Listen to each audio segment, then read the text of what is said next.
Good morning, everyone. Thank you so much for attending. Sorry, we're running a little bit behind. Give us a couple seconds to handle some tech stuff and we will get started.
All right.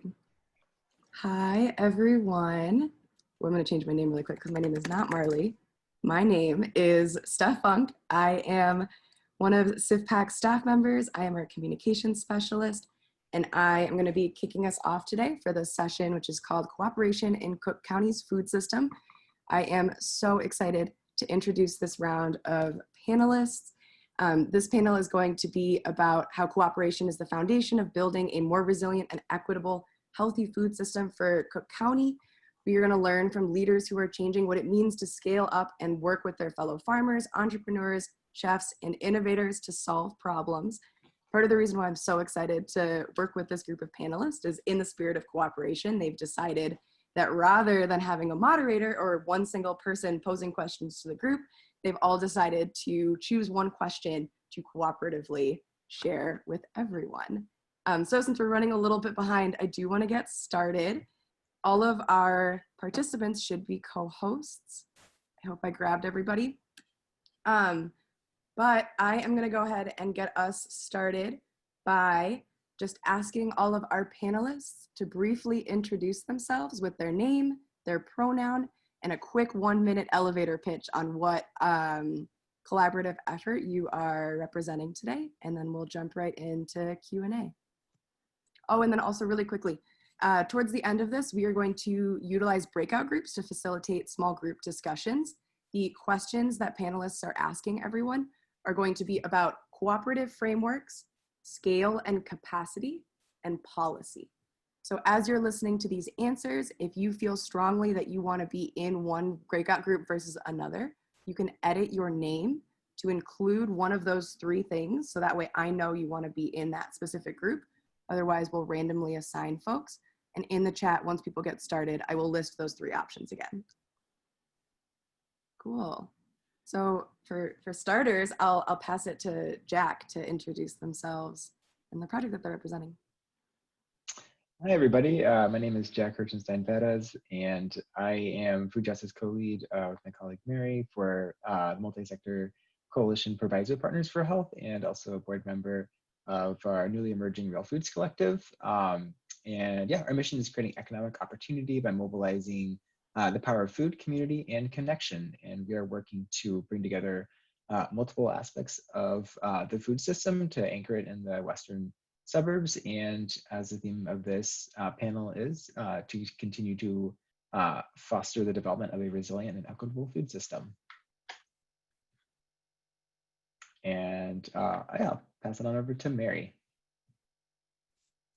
Thanks, Jack. Jack basically said it. I'm working with him closely with Real Foods Collective. My name is Mary Mora, pronouns she, her, and I'm super excited to be here today and working with everybody. And I will pass it to Kando. Hello, everybody on Earth. I am Kando. My real name is Candace Clark, but I go by Kando, also known as Farm Plug, and I am here representing the Produce and Protest, where we are agriculture intersecting all related systems. So if you eat, pay taxes, drive a car, breathe clean air, agriculture has something to do with all of those things. And our goal at Produce and Protest is to really, really build those connections, especially within our community. And I'm gonna pass it to my co-coordinator, Miss Kenya Sample.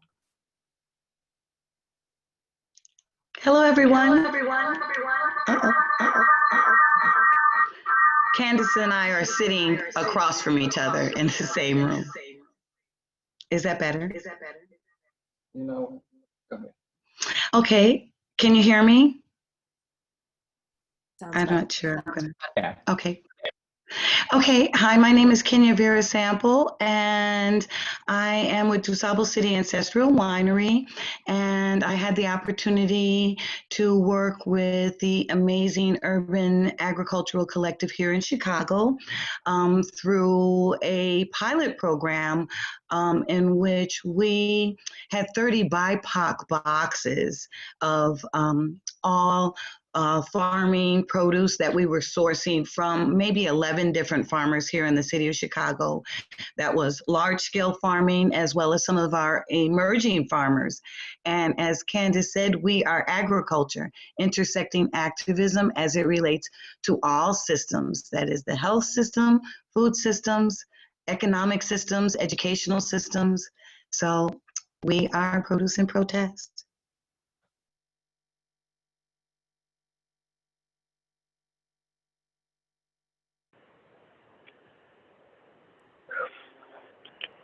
I'll jump in. This is Camille. I'm representing Shy Fresh Kitchen. Shy Fresh started in the midst of the pandemic. We are a worker cooperative owned, determined, controlled by formerly incarcerated individuals, primarily Black women, and we are delivering food to community groups that are addressing food insecurity during the pandemic. And longer term, our plan is to continue to provide food to our communities through institutions that serve daily meals. And our food is nutrient dense and culturally relevant and appropriate and delicious. We want to make sure that people finish those plates and love their food. So we're trying to rethink. So many people get so much of their nutrition and food through institutions, through their schools, through their nursing home, through different places, and we're trying to make sure that that food is by Chicagoans, from Chicagoans, that it's locally sourced, and that we're also creating a workplace environment that provides economic security for our formerly incarcerated members and a liberatory workplace environment. So that's where we are. I'll pass it to Ahmed. Thank you, Camille. Good morning, everybody. My name is Ahmad Jitan. Pronouns are he, him. I'm a community organizer at IMAN, the Inner City Muslim Action Network, and we're a community-based organization based on the South Side. Our mission is that we're a community organization that fosters health, wellness, and healing in the inner city by organizing for social change, cultivating the arts, and operating a holistic health center. My role as a community organizer at IMAN is I help lead the Corner Store campaign. And through that, we're looking to change the conditions and the reality of what are corner stores, grocery stores on the south and west sides of Chicago. In addition to changing the conditions of those stores as they are through a cooperative and community-based, power building model. Also, how do we start to create a new reality of those corner stores and start creating new models of what corner stores can look like in our neighborhoods? Fantastic. Thank you everyone for those brief introductions. So I am now going to step back and just play the role of tech guy as these fantastic panelists ask each other questions. So I will pass it off to Mary for the first question. Hi, thanks. All right, I'm gonna share my screen for a second and we're gonna do a little interactive poll. Give me 1 second. Sorry.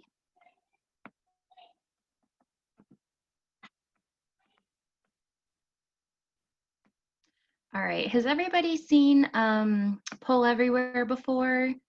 If you haven't, basically what it is a question that we're all going to answer as a large group, and then we'll break off into the, if panelists want to answer on their own. But what you can do is either go to the website pollev.com / Mary Mora 793, or use your cell phone to text Mary Mora 793 to 22333. And basically what we want you to do is just answer this simple question, and we're going to get a collective response from everybody on the call. Can everybody see the screen? Yes.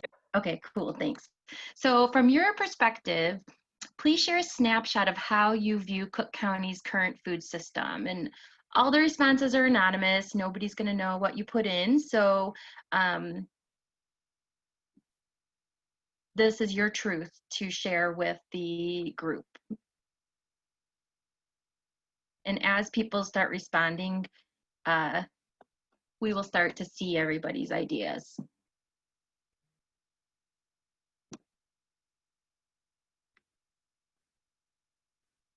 See, unequal. As people put in words that have already been entered, the words get larger, so they're proportionately proportionately shown to how many people are adding those words. So fragmented seems to be like a big one. Unequal, complex, suboptimal. Broken, messy, difficult. Complex, resilient. So we'll take another maybe 10-15 seconds to enter in your words, and then we will pose that question to the panelists.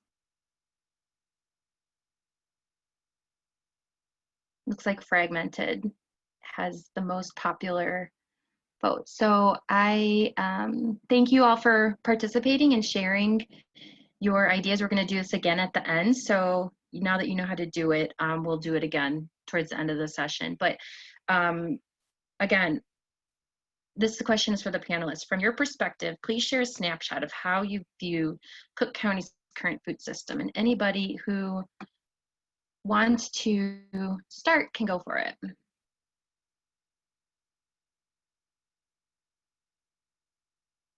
Or if anybody would like to expand on some words that maybe they saw, if they have a thought or feeling about something that they saw, something surprised you in those words, we'll start there.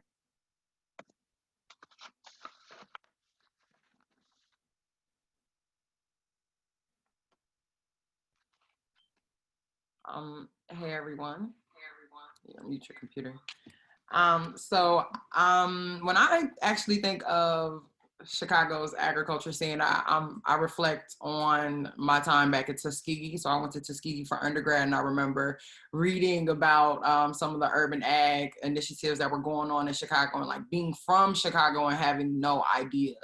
So that just takes me to a place where it's kind of interesting that I had to leave the city in order to hear about all of the things that were going on around the corner from me in some cases, or a mile away from my house.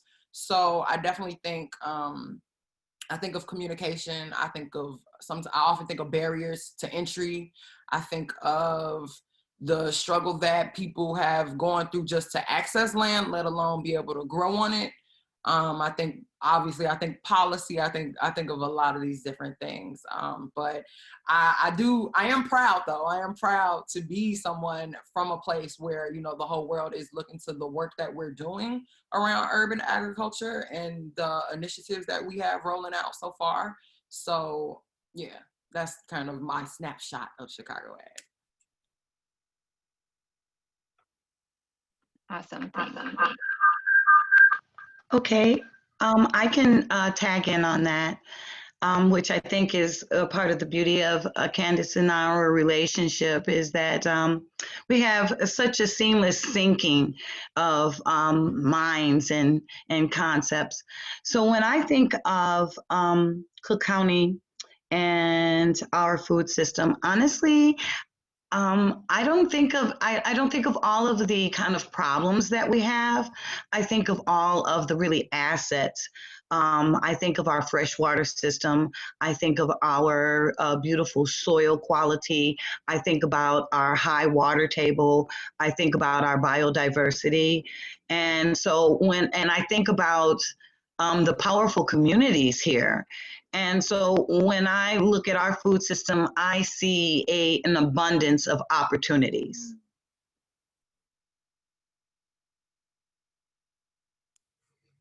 And I can pick up from there, especially with the assets and the last one that you named of the powerful communities. And the word that I thought of was resilient. And I think it's true that there is segregation, there is fragmentation, there's a lot of injustice in our food systems. But when we look at our communities, they're very resilient. And despite all of the boundaries and obstacles there, we continue to find ways to fight back and continue to build and share knowledge as we're doing now. And in small ways that everybody, that as we see are trying to support each other and build a more just and equitable food system.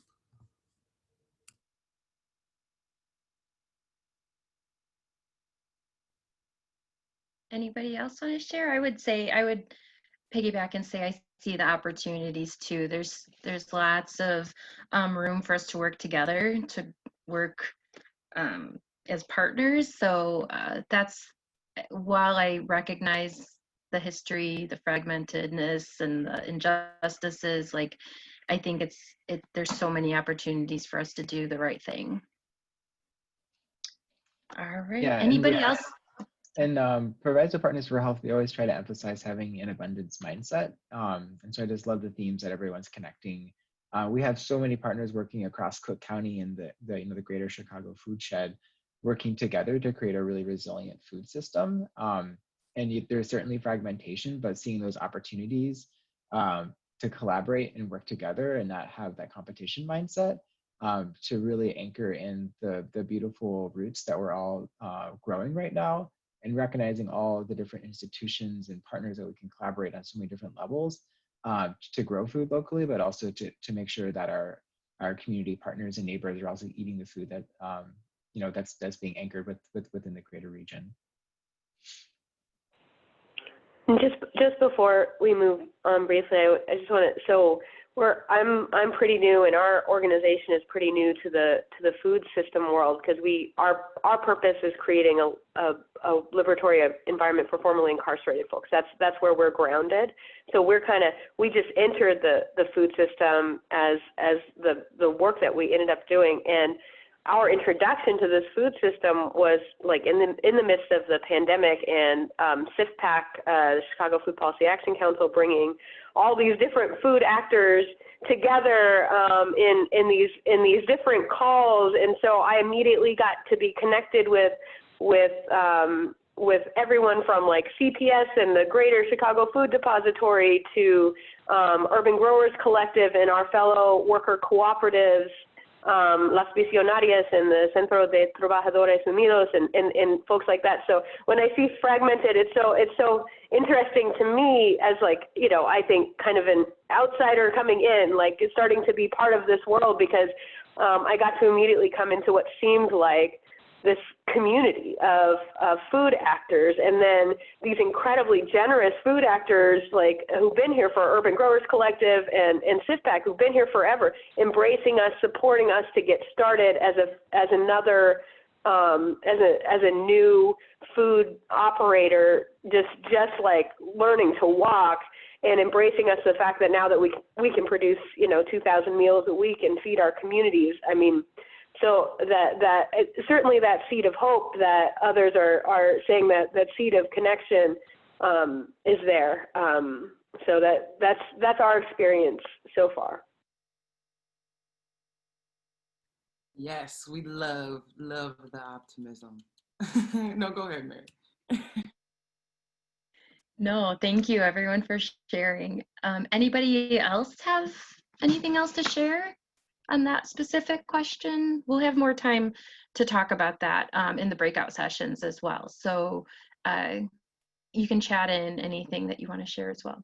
But from that note, I'll pass it to Kando again for the next topic. Cool beans. Thank you, Mary. So we kind of have been abstractly touching on the different opportunities that exist through the challenges that we face, but let's talk about some hard, concrete examples, right? This is why we're all here. So what example of a collaborative framework do you have to share with us today? So you can talk about characteristics of self-determination, the value that our communities bring to the food system. Can your framework be replicated? So whoever would like to go first and answer, give us a nice, hard, concrete example of what this collaborative framework looks like in practice. I can jump back in. So I want to do two levels quick. One is cooperation within the workplace. I'm a worker co-op developer. That's my background. And so Shy Fresh, the way that we're structured, some people are like, that's a great idea. But then when they start thinking about what that looks like, they're like, but wait a minute, how does that work? So our organization, which creates prepared meals for right now primarily for folks facing food insecurity. So we serve them, the community partners. So we have 5 worker owners. They are they co-own, they're the board of directors, they are the decision makers, the governors of this organization. And so when we make a big decision like purchasing real estate or what our budget's going to be for the next year, it's these worker owners, rank and file worker owners that are the decision makers for the business, and we decide things on a consensus or sometimes a modified majority basis. So we make those big decisions, all these big decisions together. There's not just one like person on top that's kind of like, here, do this, do that. We are all deciding how to use our talents best in the institution. And my role is I'm like a management consultant. So I report to one of the worker owners and do finance and sales and some of the things that you need to do to be successful business in our current economic system, but not as a CEO or as some kind of manager, but as a technical consultant that reports to the worker owner. So one element I want to say is like we can restructure our food systems, the individual businesses, to be more equitable internally through cooperation. And then the other level I wanted to mention is I mentioned our work with Urban Growers Collective and CIFPAC and Grow Greater Inglewood and Centros de Trabajadores Unidos. These are all groups that are coming together. We just informally call ourselves a squad. And so our little squad of organizations is working together to address food insecurity. And we're sharing resources with each other. When we get resources, we're sharing them with each other so that we can lift up each other's work and build our joint capacity in a place where there could be a scarcity mindset, where people could take the full grant amounts for themselves. It's a place where we are sharing those resources, knowing that we can all lift each other higher together. So I've really seen both at like an ecosystem level and at our little cooperative worker co-op business level, significant cooperation in the Chicago and Cook County ecosystem.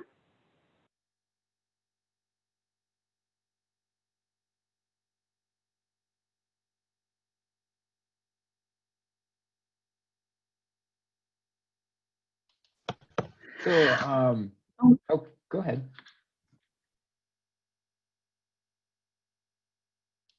Oh, classic Zoom interrupt. Yeah, so with Provides Partners for Health in Real Foods Collective, I think I'm hearing a lot of common themes as well. I mean, we really try to center and practice distributive leadership. And so we really do try to have a more collaborative approach to all of our decision making and the implementation of the work that we do, but also the planning of it. And so the importance of working with a collective impact model and recognizing that we all bring strength and assets and resources to the table, and that through working together is really the key to achieving more sustainable and lasting change, rather than working on our own. And so back in 2014 was when we started working on our urban garden, the Giving Garden, that's based in Maywood. And that was really a labor of love of various partners. You know, we had a partner who had land, who was able to donate that land where we built our the Giving Garden. The garden was formerly Burlington Urban Farm, now is located across the street from the local high school. And so we were able to partner with students to come out, and they helped. You know, we had a day where we like raised a hoop and built a hoop house. And so just like recognizing that it really does take a whole group working together to create change. And in that process, understanding what are our shared win-wins, so that we can all kind of navigate the work together, to be able to make that change.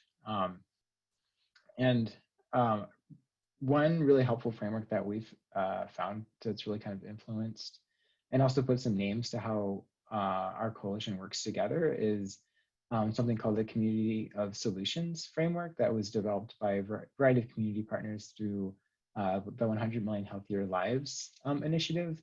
And I really recommend folks who are interested to just like Google that, and you can find they have a lot of great resources online, but it's called the Community of Solutions framework. And it's a great set of tools to both tap into our own experiences, but understanding how we can collaborate together and also center the experiences of folks with lived experience of inequity to be the driving change for how we work together.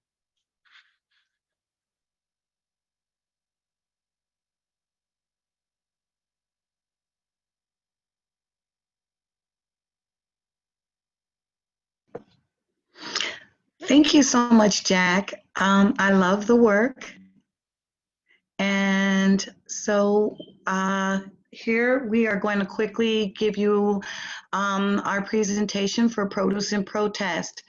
We will go in more detail around the work that this pilot program in our food system. We'll go in more detail on the slides, but just quickly, Produce and Protest, we're closing the gaps in our beautiful city.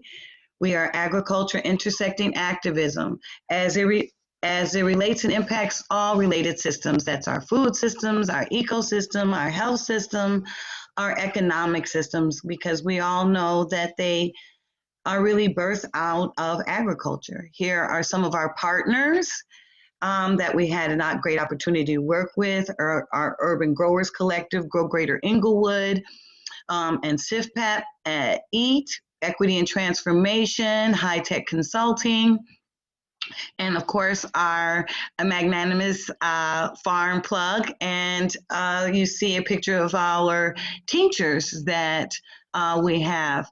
And really around the partnership, I would say that these partners are really born out of the tutelage over the last 12 years that I have been so afforded in my life to have such a great opportunity, that this Produce and Protest was just a great way for me to demonstrate and honor all of the work of Urban Growers Collective and Grow Greater Inglewood, which we'll talk more about scale. Here is our web of relationships. And we will have a link in our breakout session in which you can actually highlight on all of these different entities and how they're connected. And then it will tell you more about that entity so that you can follow up and actually support those resources. Here is where we kind of really began with EAT and their voter registration. And here is a video.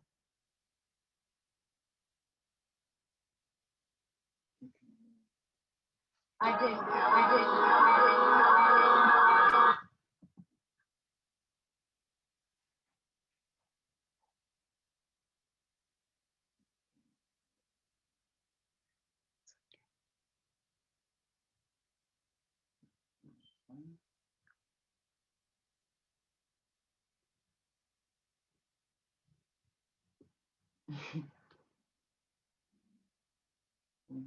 Okay. Okay. So what you saw there was a video of the micro farm that Julie and I have been farming for the last 12 years. We really love that space. It's next door to my grandparents' home in the historical Black community of Morgan Park. We've been in that home 100 years. That space actually was the original Black family that lived in that community, and it is on the street. Our street is named Wasika, which is an indigenous pathway, and Wasika means enriched. So to honor that space, we have been gardening there on a micro farm, and we really love that because it shows the vision and the impact of what small micro farms and gardens on blocks and communities, what kind of impact that has. Okay, and I'm going to let Candace, you want to take that next slide, Candace?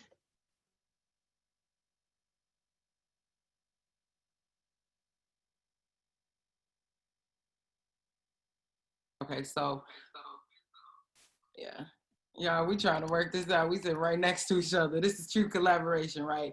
But for our model, really the question becomes, we want to understand what it really would take to feed everybody, right? And so in that question, right, we know the population is almost 2 million, almost 3 million people, and it's just going up. Chicago is one of the most green cities. And so what we decided to do was really link into the networks that were already existing and the work that we are all already doing. So the concept was to not pull anybody outside of the work that they already have decided and self-determined themselves to be in, right? So a big portion of working in the BIPOC community is self-determination, having that initiative, the fact that we can decide what our community should look like for us, and then we can then organize and mobilize with each other to bring that vision to reality. And so when we begin to ask questions around what's available in the city of Chicago in 2012, the little Google trucks rolled all over the place and found almost 30 acres worth of land, right? And 1 acre can feed between 1 person or 100 people, depending on what it is that you're actually growing. And so how Kenya was talking about with a micro farm, working, I worked with the Urban Growers Collective last year doing this project called Grounds for Peace. And what we were doing was we were in North Lawndale, Inglewood, and Woodlawn with brothers who are returning citizens, and they were actually from these communities, and they got to install, it was pretty much a citywide beautification project where we were trying to figure out who would be actually interested in taking over these lots. There was a lot of things involved, but just to see so many people interested in all of these vacant lots in these communities, these brothers, when they were out there planting, they felt connections back to their ancestors, back to their grandmother. Some of them haven't put their hands in soil since they were with their grandmother. And then that could have been anywhere between 15, 20, and 30 years ago because of the age of the men that we were working with. So it's just really important to understand the needs of our community and holding and creating space for these conversations. So with Produce and Protest, we have a call every Tuesday. And on that Tuesday call, it's always open. Everyone is always invited. And we have conversations around what we need to do to keep making this model work and to get more people involved, even the emerging farmers who may only have, a couple of raised beds, but what is it that they can do to scale up? And so I'll stop here and hand it over to anyone else, and I'll even stop sharing because we have, we'll go in more depth during the breakout session.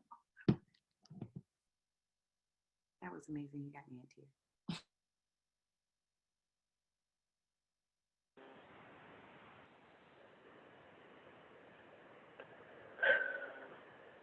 Great. Do we want to move on to the next question, or are there others who want to address here? We'll move on.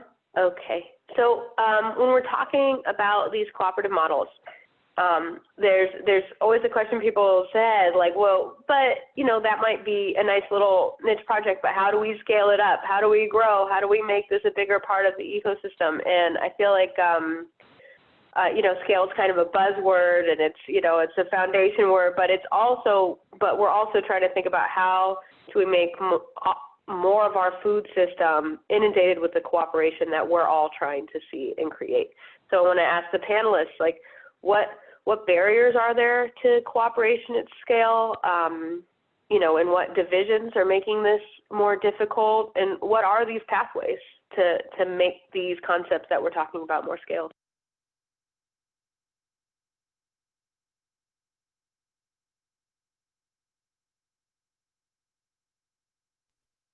I can start with this one. I think we all want to do so much, and that sometimes becomes a barrier where we want to just like do everything at once, and starting small, piloting small opportunities and projects is something that we try and do with PP4H and Real Foods. And it kind of goes back to one of our frameworks within our hybrid is improvement science, like trying things, starting small, see how they go, assess, and PDSA, plan, do, study, act, right? So we really think that that's important in addressing barriers, building trust and open, honest conversations with the community and within our internal team. Really, every trust and respect is really the main driving force of to get past these barriers, and having transparent and honest conversations about what people want, what people can do, what people need help with. So I think yeah, just starting small and seeing how it goes and adjusting. And we use a term called failing forward. So like when things don't go the way they're supposed to, it's totally okay because we learned something from it. So I think keeping that in mind as you're trying to tackle your barriers is super important. I can jump in here. And I think one of the barriers that I can think of is just the alienation that we have just socially from each other, especially if we think now in this context. So similar to, I think Camille said, I'm relatively new to the food world. I have a background as a community organizer and an educator. And the first step as a community organizer is often just how do you build that relational power? How do we build relationships of trust of those who are directly affected to find their common self-interest to start working toward that goal? Beyond that level, if I'm thinking concretely, especially around the work around corner stores, is again, how have people's histories, the oppression they've faced, the trauma they've faced, again, disconnected them from themselves, from members of their community, but also from other communities. So looking at the corner stores, a large number of corner store owners are Palestinian descent, as I am as well. And there's a lot we can get into. It's a big conversation in terms of how those tensions play out, how they've been created. Well, one thing that I can say in terms of those divisions is the way that those experiences lead to a kind of survival mindset where you're not actually able to build power with each other, because you're so focused on the trauma that you've experienced. So from the Palestinian experience, you can imagine coming as a refugee, trying to start up a business to support your family, and then playing into the system, the kind of white supremacist system that exists in the States, where you're setting up stores and a model of stores that's based mostly off of, honestly, exploitation, and not always, not a dignified or just shopping experience, because that's not what your framework is. You're coming from a survival mindset. So one of those ways is to, one, challenge and hold accountable, what those practices are, but also, again, to bring back to, I think Candace brought this up, about self-determination, and self-determination of how none of us are free until we all get free. So somebody coming as a refugee who's lost their land is thinking about self-determination, but they not be able to connect immediately until challenged or until having the opportunity to connect, how their self-determination connects with the self-determination of another population, and how there's really more that we could be doing to build together. And that's one thing that I could say also in terms of the way that we're speaking. So I think having a BIPOC framework is helpful, and also not to erase. So when we say BIPOC, to be clear, when we're speaking about, Black and Indigenous and other people of color, the different experiences that happen within that, with the opportunity to still be able to build together and respecting the different histories that are there as well.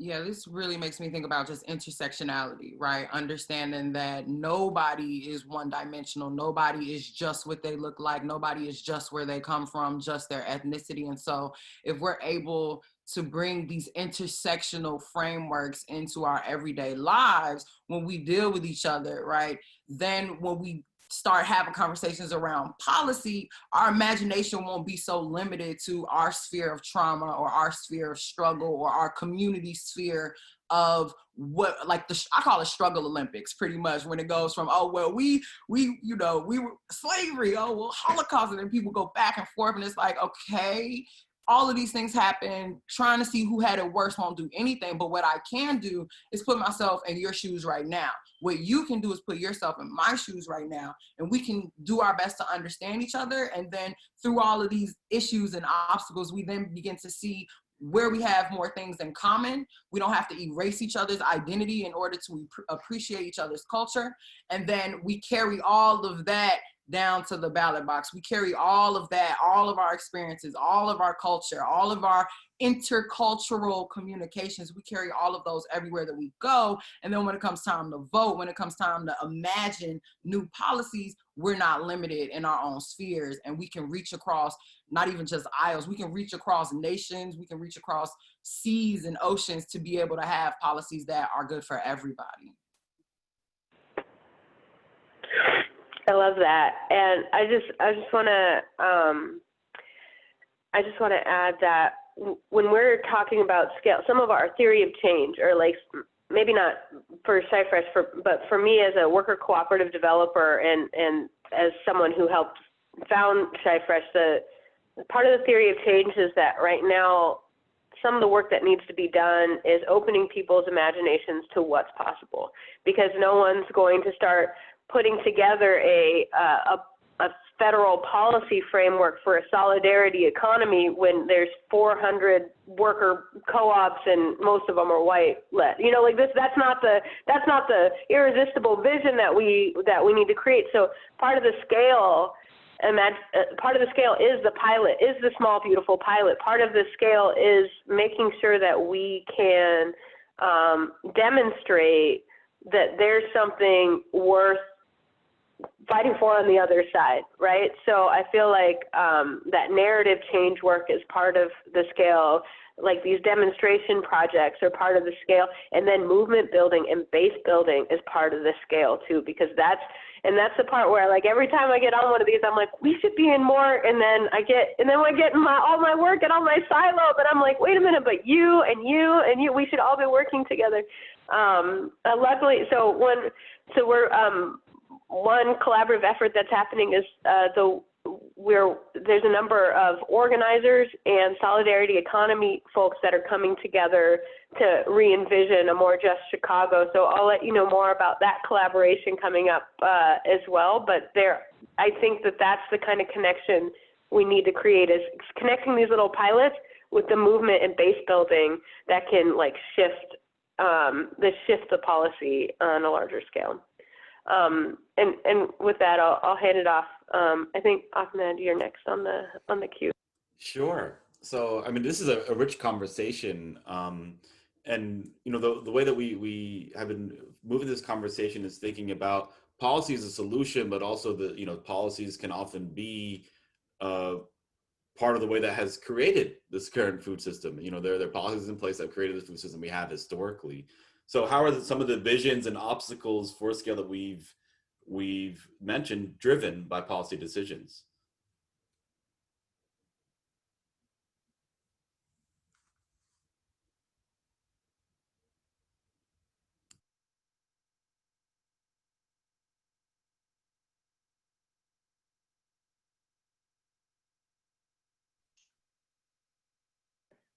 So I guess what is bubbling to my mind, one of those first words I saw pop up in the word cloud of fragmented, is thinking how policy decisions supported, in some sense, the fragmented ecosystem that we have, despite there being so many assets and so much abundance in the greater Cook County region. And so thinking about policy from a land access perspective, and how can land be greater access, but also thinking about on the growing side, like access to water in ways where that can be more affordable and accessible throughout the year to promote production, but also policy from our institutional partners and looking at like procurement practices and how can the institutions that we work with that are designed to serve the communities that they're based in can align with supporting the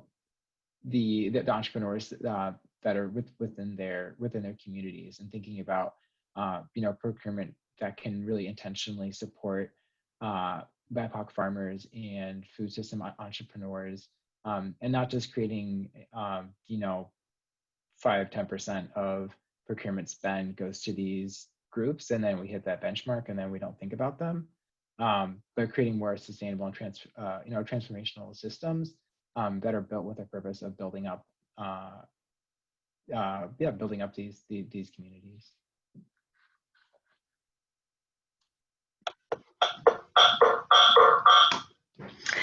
Okay, when I think about the policy question, so many things come to my mind, but I would really, because our policies really are not current with current times. So we need an overhaul of our policies in which they are now updated and reflect what our current needs on our planet are.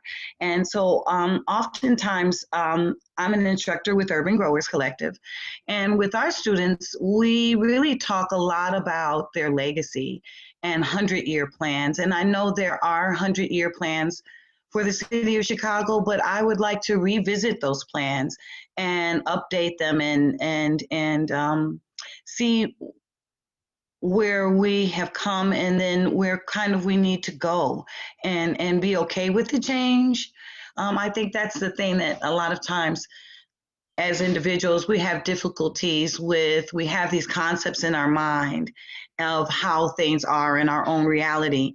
And then to come and say that reality is like completely, you could just ball that up and throw it away. I think I have a difficult time with that. But I think as a community, we just have to be more open to changing our reality around this and being more, as much as we have sacrificed and put our lives on the line, that we are going to still have to dig deeper on this one.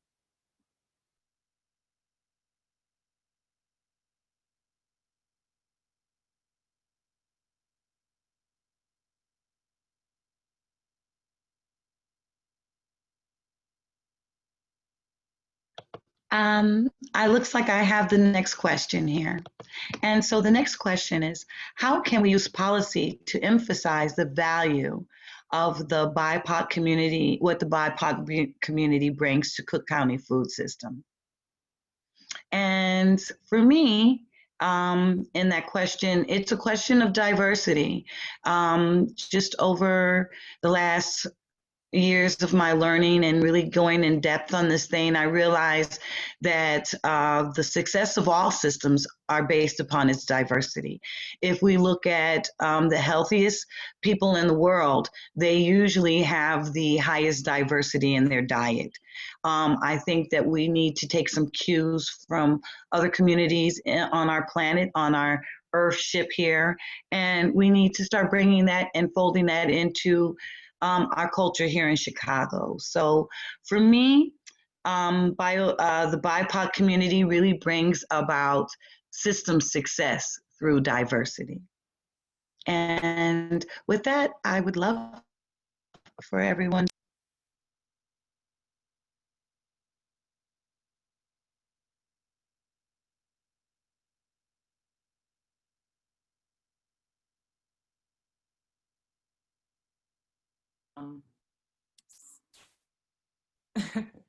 I would say we had, when we were coming up with these questions, we were throwing around words like the community benefits agreement. And I'm sorry, my mind just automatically goes to intersectionality. I'm also a PhD student, so it's like buzzwords, they just blink, blink, blink in my head. But policy is difficult, right? Because I think it kind of feels exclusionary in a way. It kind of makes people feel like, oh, if I'm not a lawyer, then I can't write policy. And I think opening that concept up and making people understand like an agreement, right? On a very fundamental level, an agreement is a form of policy.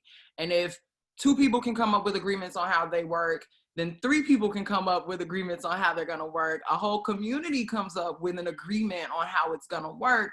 That then becomes a policy, right? And one thing that I really remember from my time in Alabama, I was working with a group called the Black Belt Deliberative Dialogue Group.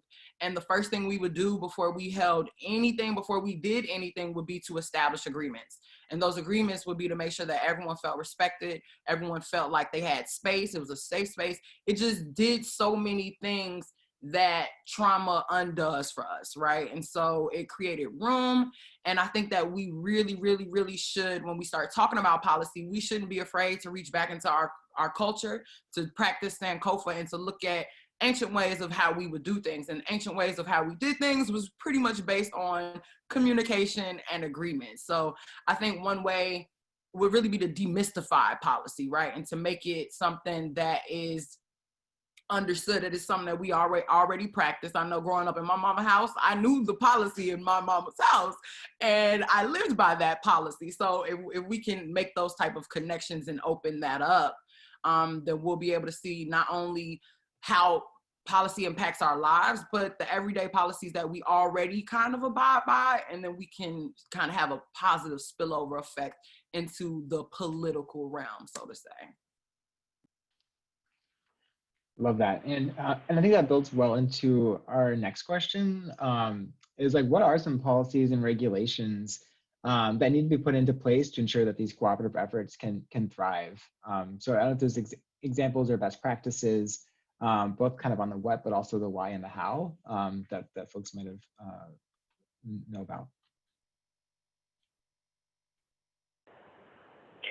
I mean, I think part of it, at least from our perspective, is you have to resource this work. Like the communities that we're working in have been deprived and have their resources stolen for generations.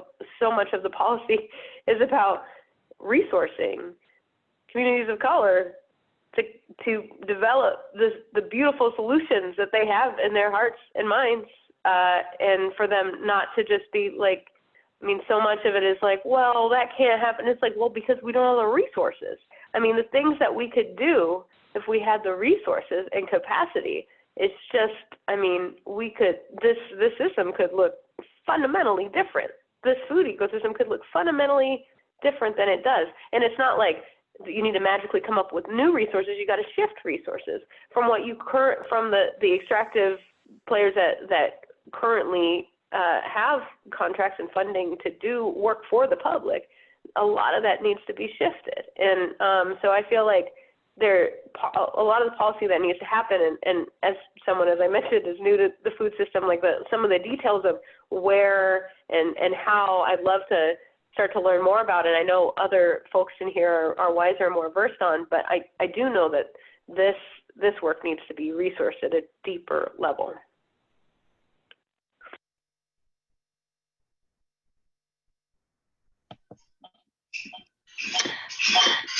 I think also I've had the opportunity to work with Grow Greater Inglewood. Hold on. I'm sorry, Julie, my husband is sharpening knives in the background. Okay, so I think a really amazing thing that I really learned about through my experience working with Grow Greater Inglewood on the Inglewood Trail, and we'll talk more about that when we talk about scale and capacity. But what we really talked a lot about were land trust.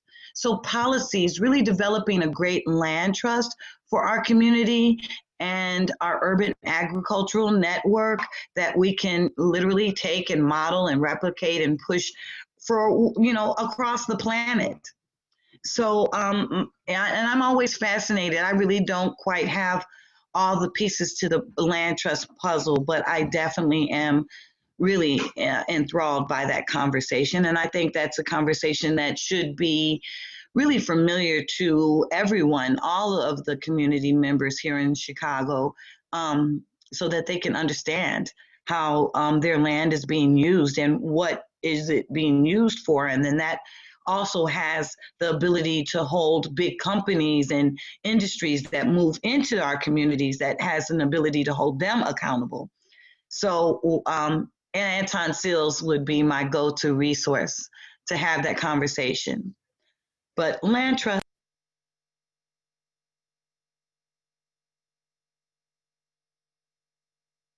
Kenya, you got muted at the end. That sounded great. Beautiful.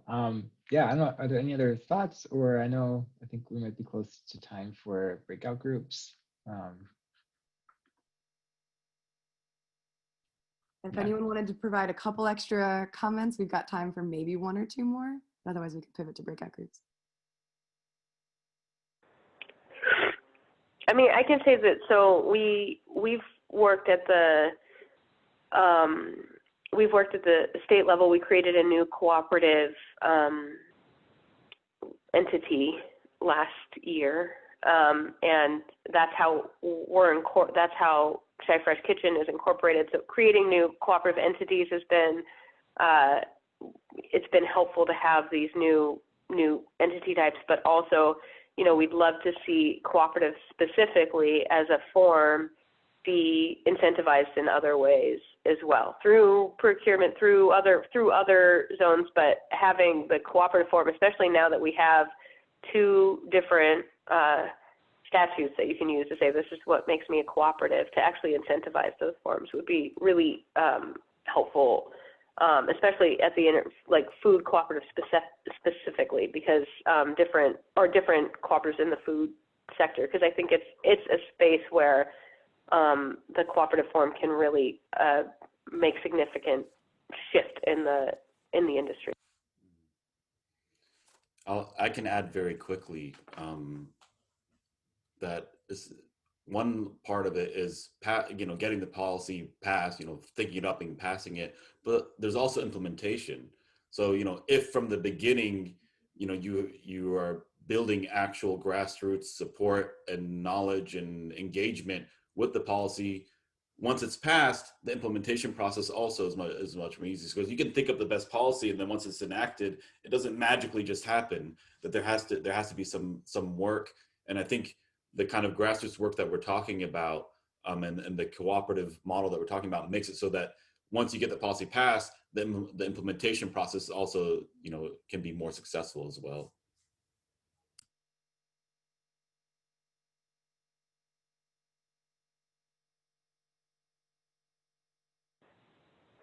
So shall we break out into these groups now? Steph, are you gonna put us in those? Yes. So everyone, thank you so much for all of your answers. This has been so inspiring. I do need a minute or two to organize everyone into breakouts. So I welcome everyone to go grab a drink of water, get a snack, go to the bathroom, care for yourself. I'm going to attempt to play some music while I do this. Let's see. Hey, Steph, can you hear me? Mm-hmm. Hi, it's Kenya. Before we break out into the groups, can I just do a shout out for ways to support this weekend? Please do. All right. Well, this weekend at Half Acre Beer, you can go get your Grow Greater Inglewood beer and support the Inglewood Trail. Thank you, Mecca Bay, Embueza, and Anton Seals. So Sunday from 11 to 3, they are having all of the Grow Greater Inglewood beer launched. And I would love, if you want to have more conversations with us, we'll be available for that. And then, when you have a hangover, make sure you get you a elderberry tincture from DuSable City Ancestral Winery. Thank you. And the boxes. Don't forget to get your boxes. Oh, and get your boxes. The farmers, we need you. We got 75 boxes. Come on. Get your produce and protest boxes. We got Westside B-Boy Honey. We got Urban Growers Collective and all the farmers in that collective. So I look forward to seeing the support from the community. Thank you for the shameless plug. Kenya or Kendo, could you put the link in the bio for the chat for people to buy boxes while I'm doing the breakout groups?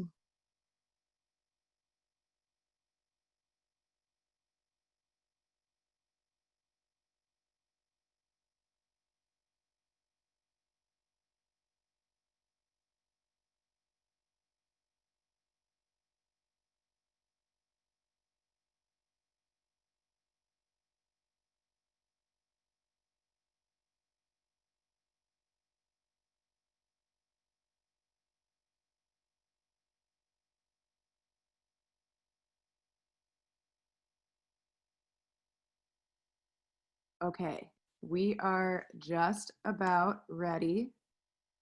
I'm going to set the breakout rooms for 13 minutes. Panelists, does that sound okay? I want to leave enough time for the word cloud afterwards and to address, there were some good questions in the chat.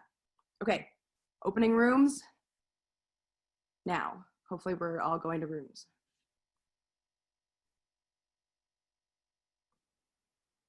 We'll see you guys on the other side.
Hey everybody.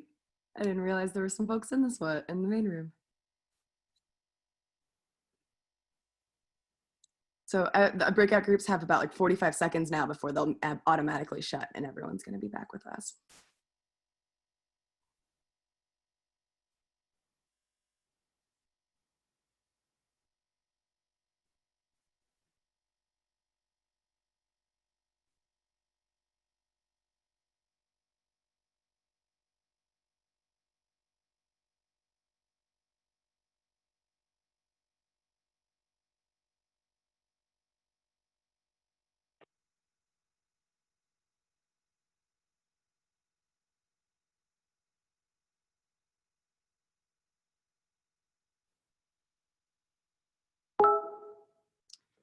Welcome back, everyone. I know that everyone got cut short. I am very sorry if anyone got cut off mid-sentence.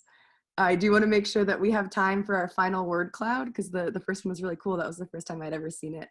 And Mary also has one final question to pose for everyone to kind of wrap all of this up with a nice, neat bow. So I think everyone is back. So Mary, I'll hand the torch over to you.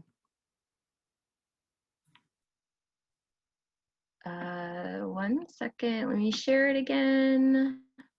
I see some people have already started, but we're just going to ask one final question to kind of wrap up the session and think about what are some action-oriented things that we can start to do to support a more cooperative, resilient, equitable, and healthy food system for Cook County. So again, same rules apply. If you could add your comments into the text or the site, we will see what are some really small things that we can do. I think when we hear the word policy, sometimes we think like huge, giant processes, but I loved how Kando explained, like we've been living different policies in different ways our whole lives. So thank you for sharing your ideas. Information, educate, support, share, small, local,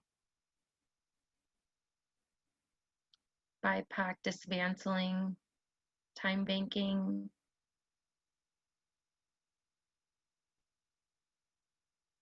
agree, barter, grown, privilege. So some things that we can really think about, small tangible steps that we can take. Anything else, Steph, that you want to add? I did want to plug the produce and protest boxes one last time. So summits like this are so important, and it's kind of odd doing it virtually. It is important to gather. It's important for experts to share all of their knowledge with the public, but we wanted to be really intentional with this summit and make sure that we included calls to action. So as folks that want to support Cook County's food system, as people that understand the value of cooperation and collaboration and the necessity in supporting our BIPOC growers, we are asking that everyone collectively leverage their purchasing power and commit to buying food from local BIPOC growers. So on Friday, there's going to be a cooking demonstration. I actually think she's in the room still with Chef M. She's going to highlight a really unique twist, a vegetarian twist on chicken and waffles. And this box has all the ingredients you need to make her recipe at home. It's $35. Kenya can maybe jump in because I'm not totally confident on what the pickup looks like, but it is on the website that I'm going to put here. Through this link, you can purchase your $35 box from. But Kenya or Kando, if you want to. Well, they're amazing boxes, and you will see the beauty of Chicago agriculture. Oh, we got a little bit of a lag. I'm sorry. They're amazing boxes. It has been an amazing experience. I mean, honestly, it really brings me to tears because I just have so much hope and positivity from all of the powerful people who are doing amazing work across this city. And I just think that we have the ability to be one of the greenest cities in the world. And this box gives you the opportunity to see one of our largest urban farms, which is at Urban Growers Collective on 90th and Mackinac. And you really get to see a great model of what the complete food system with refrigeration and distribution and farmers and product lines and all of the things that go into it. Erica and Laurel Lynn and Laurel Sims have done an amazing job over there. And really this Produce and Protest is really just a way to honor all of the work that they have done and put into us. Thank you. Thank you. Okay, do we have time for one question? I think we do. If anybody needs to go, I want to be respectful of your time. Feel free. Thank you to all of our panelists for sharing all of your knowledge, but there is one really cool question in the chat that I wanted to see if anyone wanted to touch upon. And the question is, what are some of the historical challenges that have not yet been addressed within our food system?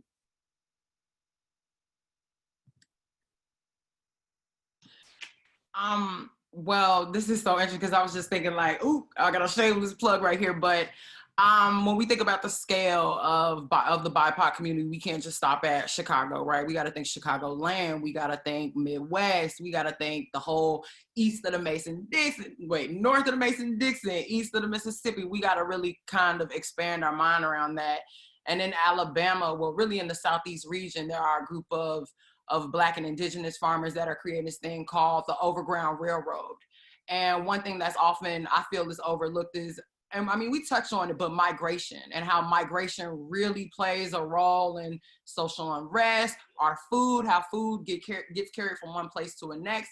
And so with this concept of the Overground Railroad, it's pretty much connecting all of these BIPOC Indigenous landowners, cultivators that are like, literally, if you own any land in any capacity, the whole concept is like the modern day green book. So it's essentially understanding that sundown towns do still exist, whether you think they don't or not.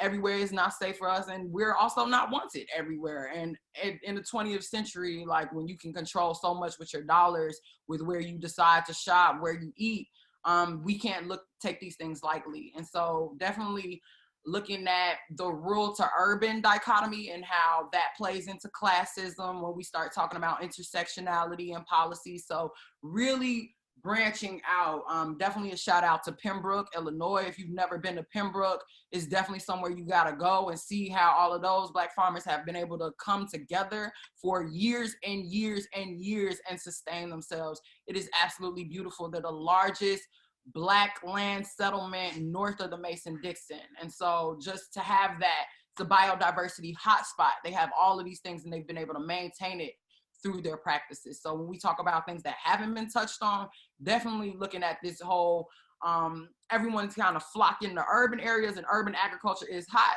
but let's not forget about our rural roots and all of the value that still exists in rural America. It looks red right now, but it really is not. It really is not. And where's the connection? Yeah. Any other final thoughts from panelists about that question?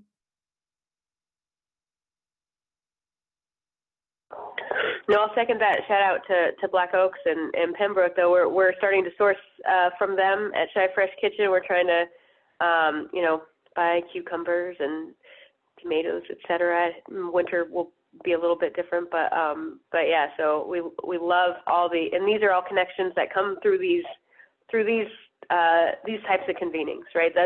We learned about their farm, Dr. Shay's farm, and all of these spaces, in these spaces that we're coming together in. So I guess I'll end with, like, I encourage you to reach out to us, because the more of these connections that we make, the more like formal, real, like, we're gonna meet and do things together, connections that we're making, the more of that base building and scale and longer term change we can achieve. So yeah, appreciation for CIFPAC and for this summit as well, for bringing us all together. Thank you to all our panelists. Thank you to everyone that has listened. Lots of snaps. I love like muted snaps because we all look like dancing little crabs. So today we are jam-packed with all kinds of sessions. I hope that you guys will be able to attend some other ones. Up next, we have good food purchasing policy anchor institutions, the role of food hubs in building a good food system, and culturally appropriate meals. You can join any of the sessions through the Schedule, which I just put the link in the chat. But we are 4 minutes over time, so I am going to close this panel. Thank you. Thank you. Thank you, everyone.